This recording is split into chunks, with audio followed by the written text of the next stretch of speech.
Itu udah selesai sebetulnya tuh. Jadi sekarang jadi soal kenapa yang udah selesai itu harus dialihkan pada negara tuh.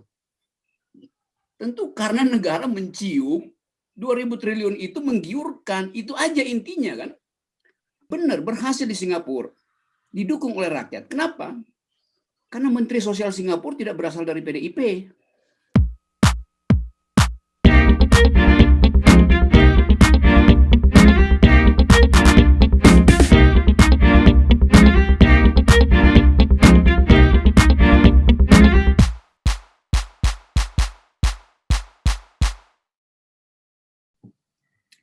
Diperlukan untuk memelihara kesehatan.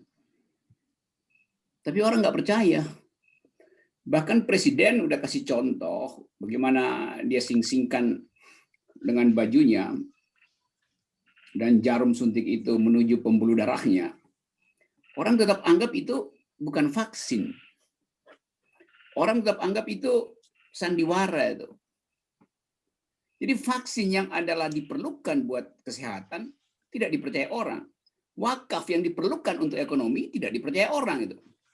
Jadi problemnya di situ tuh, bahwa institusi wakaf itu legal, bahwa wakaf itu adalah bagian dari CSR antar umat untuk memelihara keakraban dan solidaritas, itu nggak ada yang ragukan.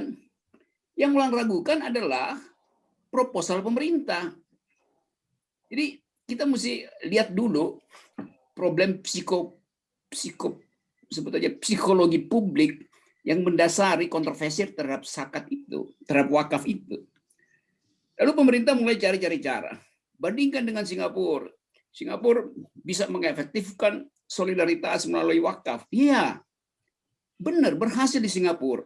Didukung oleh rakyat. Kenapa? Karena Menteri Sosial Singapura tidak berasal dari PDIP.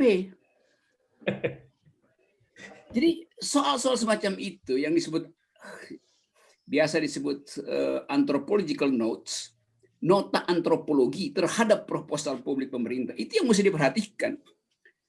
Jadi sekali lagi ini bukan soal anti terhadap kebijakan pemerintah, tapi secara deskriptif orang bertanya bahwa rezeki yang saya peroleh, yang disediakan oleh alam semesta, yang diberikan sebagai jaminan oleh Tuhan bahwa manusia harus hidup, karena itu secara natural setiap orang pasti tidak mungkin miskin, karena ada yang udah dibagikan secara persis pada setiap orang, walaupun di dalam aturan kadang-kala ada yang dapat lebih, ada yang dapat kurang. Itu adalah soal kemampuan kita untuk saling membagi. Justru karena berbeda maka diperlukan pembagian.